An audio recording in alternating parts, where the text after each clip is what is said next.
Hi guys, അസ്സലാമു അലൈക്കും. Welcome back. എന്തൊക്കെയുണ്ട് വിശേഷം? എല്ലാവർക്കും സുഖം തന്നെയല്ലേ? അൽഹംദുലില്ലാ, ഞങ്ങൾക്കും സുഖം. അപ്പോൾ ഇന്ന് ഞാൻ വന്നിട്ടുള്ളത് ഒരു അടിപൊളി ഐറ്റത്തിൻ്റെ റെസിപ്പിയുമായിട്ടാണ്. നമ്മൾ ഉമ്മമാർ ഉണ്ടാക്കുന്നതിൽ നമുക്ക് ഏറ്റവും ഫേവറേറ്റ് ആയിട്ടുള്ളൊരു ഐറ്റം ഉണ്ടാകുമല്ലോ. അങ്ങനെ എനിക്ക് എൻ്റെ ഉമ്മ ഉണ്ടാക്കി തരുന്നതിൽ ഫേവറേറ്റ് ആയിട്ടുള്ളൊരു ഐറ്റം ആണിത്. അപ്പോൾ നമുക്കിതെങ്ങനെ ഉണ്ടാക്കാമെന്ന് നോക്കാം. അതിന് വേണ്ടിയിട്ട് ഞാനിവിടെ ഒരു പാൻ എടുത്ത് വെച്ചിട്ടുണ്ട്. ആ പാനിലേക്ക് 2 സ്പൂണ് ഗീ ഇട്ട് കൊടുക്കുന്നുണ്ട്. നല്ല ടേസ്റ്റി ആയിട്ടുള്ളൊരു ഐറ്റം ആണിത്. എൻ്റെ ഉമ്മ എപ്പോഴും ഉണ്ടാക്കാറുള്ളൊരു അടിപൊളി ഐറ്റം ആണ്. നിങ്ങൾക്ക് കൂടെ ഷെയർ ചെയ്യാമെന്ന് കരുതിയാണ് കേട്ടോ ഈ വീഡിയോ എടുത്തത്. അപ്പോൾ ഗീ ചൂടായതിനു ശേഷം ഇതിലേക്ക് 2 പഴം ഇതുപോലെ കട്ട് ചെയ്തതാണ് ഇട്ട് കൊടുക്കേണ്ടത്. നല്ലോണം നൈസായിട്ട് കട്ട് ചെയ്യാൻ പാടില്ല, കുറച്ച് കട്ടിക്ക് തന്നെ വേണം കട്ടാക്കാനായിട്ട്. ഞാനിവിടെ 4 കീറ്റായിട്ടാണ് കേട്ടോ കട്ടാക്കിയിട്ടുള്ളത്. പഴം ഇട്ടതിന് ശേഷം നല്ലതുപോലെ മിക്സാക്കി കൊടുക്കണം. മിക്സാക്കിയതിന് ശേഷം ഇതിലേക്ക് ഞാൻ 3 സ്പൂണ് പഞ്ചസാര ഇട്ട് കൊടുക്കുന്നുണ്ട്. പഞ്ചസാര ഇട്ട് കൊടുത്തതിന് ശേഷം അതേ സ്പൂണിൽ തന്നെ 3 സ്പൂണ് തേങ്ങ ചിരകിയത് കൂടി ഇട്ട് കൊടുക്കുന്നുണ്ട്.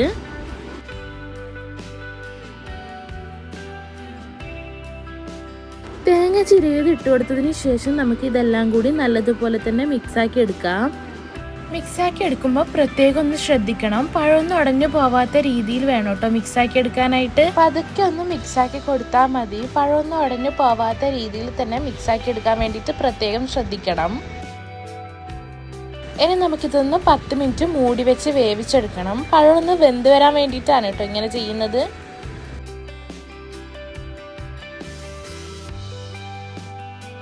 ഇപ്പോൾ ഇതാ ഞാനൊരു 10 മിനിറ്റിന് ശേഷം തുറന്നു നോക്കിയിട്ടുണ്ട്. ഇനി പഴമൊന്നും ഉടഞ്ഞു പോവാത്ത രീതിയിൽ മെല്ലെ തന്നെ ഒന്ന് മിക്സാക്കി എടുക്കാം. പ്രത്യേകം ശ്രദ്ധിക്കണം, പഴം ഉടഞ്ഞു പോവാത്ത രീതിയിൽ തന്നെ മിക്സാക്കി എടുക്കണം കേട്ടോ.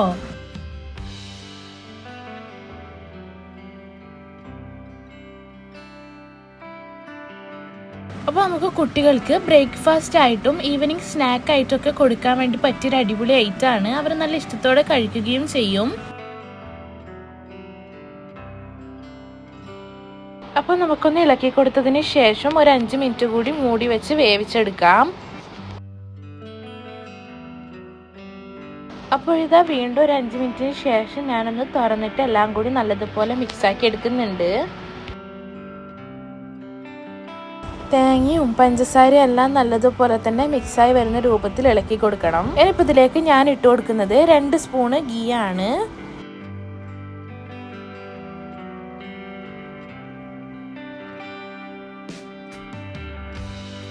പഴത്തിൻ്റെയും ഗീൻ്റെയും തേങ്ങൻ്റെ ഒക്കെ നല്ലൊരു അടിപൊളി ടേസ്റ്റ് തന്നെയാണ് കേട്ടോ ഇതിനുണ്ടാവുക.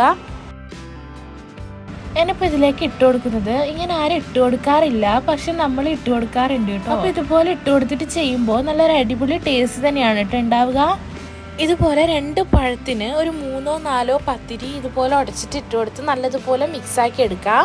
മിക്സാക്കി എടുത്തു കഴിഞ്ഞാൽ നല്ലൊരു അടിപൊളി ടേസ്റ്റ് തന്നെയാണ് കേട്ടോ ഇതിന്. അപ്പോൾ നിങ്ങളെല്ലാവരും ഇതുപോലെ ഒരിക്കലെങ്കിലും എന്തായാലും ട്രൈ ചെയ്ത് നോക്കണം. അപ്പോൾ നിങ്ങളുടെ അടുത്ത് ഇതുപോലെ പത്തിരി ഉണ്ടെങ്കിൽ എന്തായാലും ചേർത്ത് കൊടുക്കാൻ വേണ്ടി ശ്രദ്ധിക്കുക. ഇല്ലാന്നുണ്ടെങ്കിൽ ഓപ്ഷനിലാണ്, പക്ഷെ ഉണ്ടെങ്കിൽ എന്തായാലും ചേർത്ത് കൊടുത്ത് നോക്കൂ കേട്ടോ. നല്ലൊരു അടിപൊളി ടേസ്റ്റ് തന്നെയാണ്. അപ്പോൾ പത്തിരി ഇട്ട് കൊടുത്ത് നല്ലതുപോലെ മിക്സാക്കി എടുത്തു കഴിഞ്ഞാൽ നമുക്ക് ഫ്ലെയിം ഓഫ് ചെയ്യാം. അപ്പോൾ ഇതാ നമ്മുടെ പഴം വിളയിച്ചത് ഇവിടെ റെഡി ആയിട്ടുണ്ട്. അപ്പോൾ നല്ലൊരു അടിപൊളി ടേസ്റ്റ് തന്നെയാണ് കേട്ടോ ഇതിന്. ഇപ്പോൾ നിങ്ങൾ ഇതുവരെ ഒന്ന് ഉണ്ടാക്കി നോക്കിയിട്ടില്ലെങ്കിൽ ഒരിക്കലെങ്കിലും ഇതുപോലെ ഒന്ന് ട്രൈ ചെയ്ത് നോക്കണം. അപ്പോൾ നിങ്ങളെല്ലാവരും ഒന്ന് ട്രൈ ചെയ്ത് നോക്കിയിട്ട് നിങ്ങളുടെ ഫീഡ്ബാക്ക് അറിയിക്കാൻ വേണ്ടി മറക്കരുത്. അപ്പോൾ വീഡിയോ ഇഷ്ടപ്പെട്ടാൽ like, share and comment. Video ഇതിൽ സബ്സ്ക്രൈബ് ചെയ്യാതെ കാണുന്നതെങ്കിൽ പ്ലീസ് ഒന്ന് സബ്സ്ക്രൈബ് ചെയ്യണേ. പിന്നെ ഹൈപ്പിന്നൊരു പുതിയ ഓപ്ഷൻ കൂടെ വന്നിട്ടുണ്ട്, എല്ലാവരും അതുകൂടെ ചെയ്തിട്ട് സപ്പോർട്ട് ചെയ്യാൻ വേണ്ടി മറക്കരുത്.